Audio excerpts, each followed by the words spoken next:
Salut à tous et bienvenue dans cette nouvelle vidéo qui sera dédiée à l'écosystème de Decentraland. On a déjà fait pas mal de vidéos ces derniers temps sur l'univers des NFT et des métavers. On a traité déjà de Sandbox et clairement sur le marché aujourd'hui, vous avez deux gros acteurs sur les NFT et les métavers. Vous avez Sandbox qu'on a déjà pré-traité avec vous. Et d'ailleurs pour tous ceux qui n'auront pas vu nos vidéos sur Sandbox, je vous les mettrai dans la description de la vidéo. Et puis vous avez également aussi Decentraland.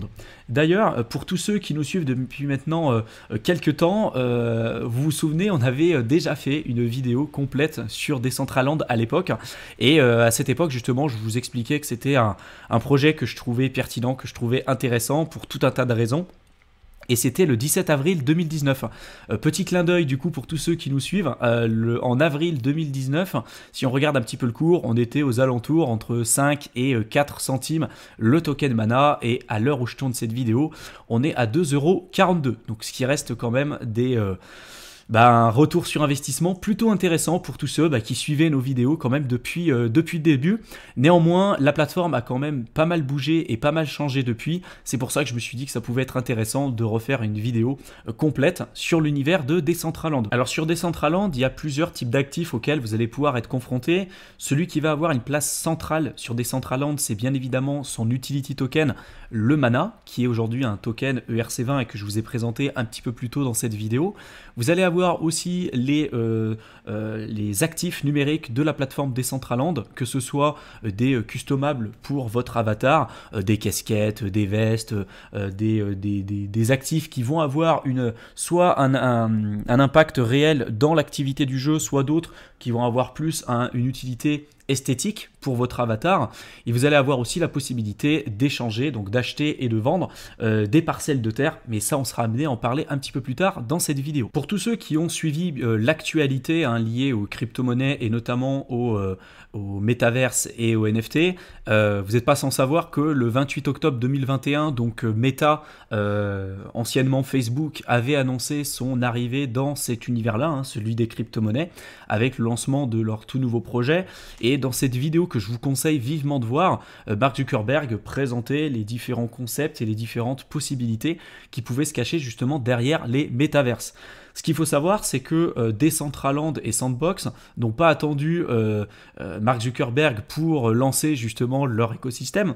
D'ailleurs, pour Sandbox, qui est une entreprise française, eux, c'est un concept qu'ils avaient déjà en tête avec la première application sur smartphone. Ils avaient déjà commencé à réfléchir à ce concept-là dès 2012.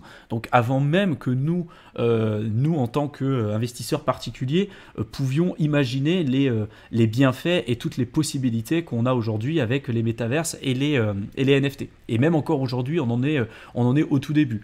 Et eux, il faut savoir que les créateurs de Decentraland et les créateurs de Sandbox, eux, ça fait déjà depuis maintenant plusieurs années qu'ils réfléchissent à ce concept et ça fait vraiment partie des précurseurs de tout cet écosystème qu'on vous a déjà présenté sur la chaîne YouTube et qu'on sera amené bien évidemment à vous représenter par la suite. Donc si on s'intéresse un peu plus à Decentraland, on voit que depuis l'arrivée de Facebook, donc en octobre 2021, le cours de tous les plus gros tokens qui sont liés de près ou de loin aux NFT et plus spécifiquement au Metaverse ont eu une explosion à la hausse qui était fulgurante.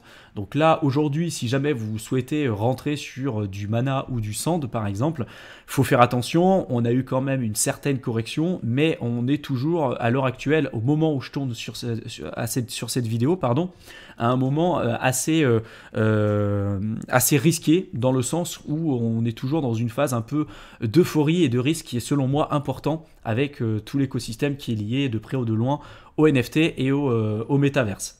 Au niveau de l'investissement institutionnel, on peut se tourner principalement vers Grayscale, qui est aujourd'hui la principale structure qui vise à présenter des opportunités pour les investisseurs institutionnels, puisqu'aujourd'hui il faut savoir que ceux qui ont beaucoup d'argent, donc c'est pas vous, c'est pas moi, c'est vraiment les institutionnels, et aujourd'hui ces personnes-là ne vont pas passer via des plateformes comme Kraken, Binance pour faire des achats ou des ventes d'actifs digitaux. Ils vont passer via des trusts, et notamment Grayscale, qui fait partie de l'un d'eux, qui vont leur présenter certains produits ou services auxquels eux, ils ont déjà pu avoir accès et qui présentent auprès de leurs clients investisseurs institutionnels. Et parmi tous ces projets, justement, on va retrouver le BAT, hein, le Basic Attention Token, on va retrouver le Bitcoin Cash, le Bitcoin qui fait aujourd'hui partie des plus gros investissements qu'on retrouve chez Grayscale, mais on peut retrouver aussi Ethereum et bien évidemment Decentraland. Decentraland qui a à peu près 50 millions aujourd'hui de total investi au niveau de Grayscale. Donc il y a une demande qui commence à grossir de la part des investisseurs institutionnels et notamment au niveau de Decentraland. D'ailleurs, vous voyez que sur cette liste-là, Sandbox n'est pas présent. Bien que, sur un communiqué qu'ils ont pu faire récemment, Grayscale ont annoncé certains projets qu'ils pouvaient garder en considération pour l'année 2022. Et parmi tous ces projets, on va retrouver donc VeChain, Atom, Algorand, Engine, Engine Coin, etc. Puis également aussi le Sand de Sandbox. Donc c'est pas exclu que dans les mois, les semaines et les années qui suivent, on puisse retrouver également aussi Sandbox à côté de Decentraland au niveau du trust de Grayscale. Si on regarde au niveau des entreprises et de certaines célébrités, on se rend compte qu'il y a de plus en plus de demandes à la fois sur Sandbox mais également aussi sur Decentraland. Dernièrement, par exemple, il y a eu une entreprise qui s'appelle Sotheby's qui a complètement recréé de manière digitale un réplica de leur galerie qu'ils pouvaient avoir à Londres, et ce qui a quand même certains avantages pour l'entreprise. Déjà, d'avoir une nouvelle source de revenus, parce qu'il y a la possibilité d'avoir tout un tas de sources de revenus différentes sur Decentraland, de participer un petit peu aussi à la croissance et du développement de tout l'écosystème. Si on regarde le cours du mana ces dernières années, comme je vous l'ai montré en début de cette vidéo, on voit que la tendance, elle est quand même très largement haussière. Et puis pareil, si on regarde les prix de terrain et des actifs numériques qu'on peut acquérir sur Decentraland, leur cours a énormément évolué. Un peu de la même manière, vous pouvez spéculer sur des parcelles physiques, par exemple pour de l'immobilier. Vous pouvez faire exactement aussi la même chose sur Decentraland avec des parcelles digitales. Plus la demande va augmenter, et vu que l'offre est fixe avec un nombre de parcelles qui sont limitées et vraiment inscrites au niveau de la blockchain, plus on va avoir une demande qui va augmenter, plus machinalement, vu que l'offre va rester identique, plus le cours des parcelles vont augmenter, et puis plus la valeur qui va être bloquée et protégée dans l'écosystème de Decentraland va augmenter. Donc il y a plusieurs intérêts vraiment pour les entreprises. Le premier qui peut être par exemple la spéculation. Si demain Decentraland devient de plus en plus connu, les parcelles de terre ou les actifs qui peuvent détenir sur Decentraland vont machinalement prendre de la valeur. On va avoir aussi une certaine visibilité qu'ils vont pouvoir avoir si jamais l'écosystème se développe de plus en plus. Si je prends le cas par exemple de Sandbox, aujourd'hui c'est à peu près 30 millions de personnes qui ont déjà essayé cette plateforme-là. Donc 30 millions de personnes, c'est des clients potentiels, c'est une visibilité supplémentaire et c'est des parts de marché qui peuvent prendre également en plus. Et puis ils ont des possibilités que leur apporte le monde digital qui ne pouvaient pas être faits sur le monde physique. Il y a tout un tas de possibilités aujourd'hui qui se présentent aux entreprises et des nouvelles sources de revenus qu'elles sont capables de développer dans ces mondes et ces réalités virtuelles, alors que ce n'était pas le cas justement avant.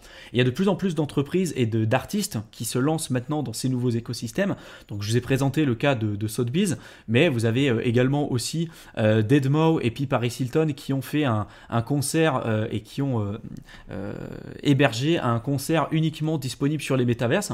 Donc si vous vouliez avec votre avatar voir le concert en direct de Deadmau et de Paris Hilton, il fallait acheter un pass avec vos mana directement sur Decentraland et vous pouviez participer directement à un concert via votre avatar sur Decentraland avec peut-être certains de vos amis ou autres. Ça a été la même chose sur Sandbox avec Snoop Dogg qui a fait exactement la même chose. Et puis d'ailleurs je crois que Deadmau maintenant est également aussi sur Sandbox. Donc il y a de plus en plus de demandes, que ce soit de la part des artistes, que ce soit de la part des entreprises et puis également aussi des retail, comme vous et moi, qui voient un moyen de pouvoir spéculer. Et d'ailleurs, même au niveau des institutionnels, on voit que la demande augmente de plus en plus. D'ailleurs, aujourd'hui, on voit que le market cap pour Decentraland, on est sur un market cap qui est à peu près de 4,5 milliards. 4,5 milliards par rapport au marché auquel s'adresse le marché total des jeux vidéo et le marché, à mon avis, total des métaverses. Je suis persuadé que c'est un marché qui, aujourd'hui, pourrait atteindre plusieurs trillions de dollars. On a certaines entreprises comme Tesla ou Microsoft qui ont très largement aujourd'hui dépassé les trillions de dollars.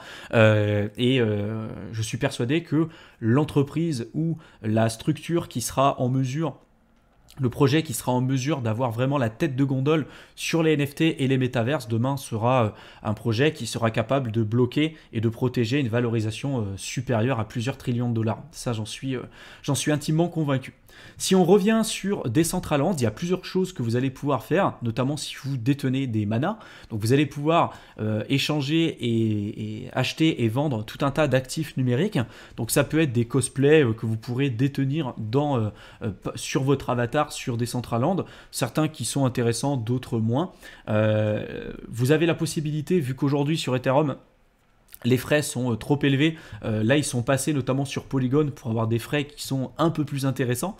Et là, vous voyez que vous avez différentes raretés. Là, par exemple, celui-ci, c'est une rareté légendaire. Celui-là, c'est une rareté mythique. Ça, c'est une rareté épique. Donc, vous allez avoir des raretés qui sont plus ou moins importantes. Faire attention parce qu'aujourd'hui, il y a des prix qui sont quand même extrêmement élevés par rapport à l'utilité que vous allez avoir sur Decentraland.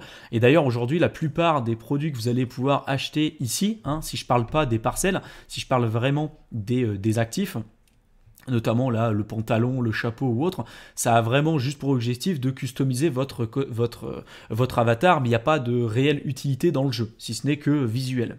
Donc ça, c'est les premiers types d'actifs que vous pourrez utiliser, et les autres, c'est notamment les parcelles de terre. Donc si je clique par exemple là-dessus, et si je vais sur cette parcelle de terre, on voit qu'aujourd'hui, cette parcelle-là, elle est vendue pour 34 420 mana, ce qui est presque 100 000 euros à l'heure où je tourne cette vidéo. Donc vous avez la possibilité soit d'acheter cette parcelle-là sur OpenSea ou de placer une offre spécifique. Si vous trouvez que le prix est trop cher, vous pouvez faire une offre qui sera plus faible et peut-être acceptée par son détenteur. Donc il y a tout un tas de parcelles aujourd'hui qui sont disponibles.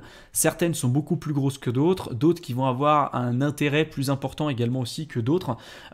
Forcément, si vous achetez une parcelle à côté d'un endroit où il y a énormément de joueurs, énormément de visibilité, comme dans la vie réelle, votre parcelle va prendre de la valeur puisqu'elle sera beaucoup plus demandée. Et à contrario, si vous êtes beaucoup plus loin que certains endroits spécifiques, votre parcelle aura sans doute un peu moins de valeur. Sur Decentraland, vous allez avoir aussi la possibilité de pouvoir customiser et agencer votre ou vos parcelles de terre comme vous le souhaitez. Par exemple, vous pouvez aller ici dans l'onglet Builder, une fois que vous détenez votre parcelle, vous pouvez la customiser comme vous voulez. Donc par exemple, si vous voulez rajouter, je sais pas, on va prendre par exemple là quelque chose dans l'onglet pirate, je vais vous montrer juste un petit peu à quoi ça ressemble, mais si je veux rajouter là par exemple des bananes là-dessus, je peux le faire. Si je veux rajouter là dans l'onglet steampunk, si je veux me rajouter par exemple des coffres, je peux les rajouter dessus, je peux même en mettre plusieurs si je le souhaite. Je peux agencer et orienter la parcelle comme je le souhaite. Je peux même ajouter aussi mes réseaux sociaux et faire de la publicité. Par exemple, si j'ai une entreprise dans la vie réelle et que j'ai un certain trafic sur cette parcelle sur Decentraland, rien ne m'empêche de mettre le lien de mes réseaux sociaux sur ma parcelle de Decentraland pour faire de la publicité de mon entreprise dans la vie réelle directement grâce à l'interaction et à la visibilité que je vais pouvoir avoir sur Decentraland. Les possibilités sont aujourd'hui illimitées et justement l'intérêt qu'on peut retrouver sur Sandbox et sur Decentraland, c'est que c'est des jeux aujourd'hui qui sont principalement créés par les différents utilisateurs. Là où jusqu'à présent on avait, comme par exemple sur Minecraft ou sur tout un tas d'autres projets, la possibilité de participer à la croissance et au développement de certains jeux vidéo, le problème c'est qu'aujourd'hui on avait certaines entreprises qui avaient la main mise finalement sur les actifs qui étaient créés, et quelquefois on avait certains utilisateurs qui pouvaient créer une valeur immense pour le projet ou pour le jeu en question, sauf qu'ils n'avaient aucun droit, aucune possibilité de revendiquer quoi que ce soit puisque ces actifs étaient détenus à 100% par l'entreprise en question. Là, pour le coup, on n'a pas vraiment d'entreprise derrière, on a plutôt une organisation autonome décentralisée qui va gérer les actifs, la marketplace, etc. Et vous aussi, en tant qu'utilisateur et de Decentraland et en tant que détenteur de Mana, en l'occurrence, vous allez pouvoir voter sur les prochaines mises à jour et sur les prochaines évolutions liées à Decentraland. Donc là, par exemple, je suis sur la DAO, donc l'organisation autonome décentralisée, où vous voyez les différentes propositions qui sont faites par les utilisateurs.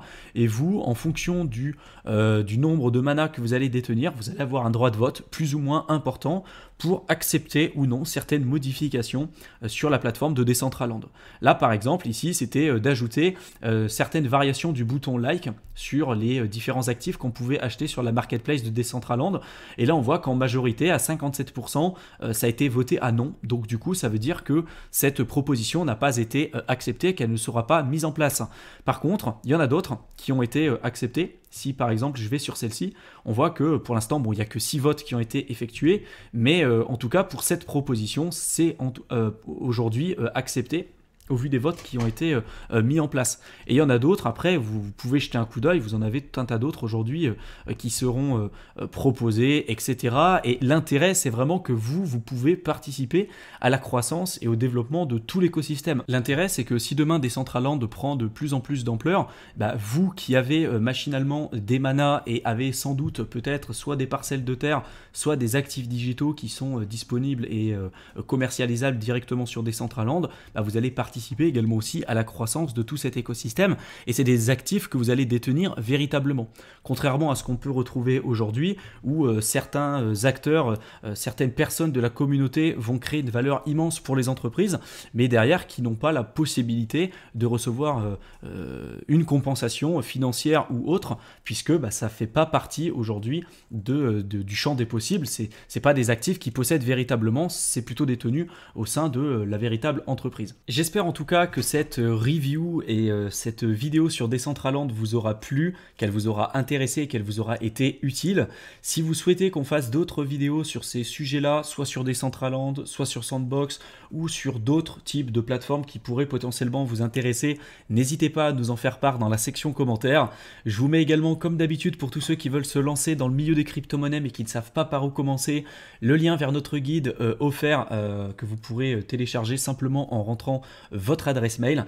Je vous souhaite une excellente fin de soirée à tous et je vous retrouve dans une prochaine vidéo. À bientôt!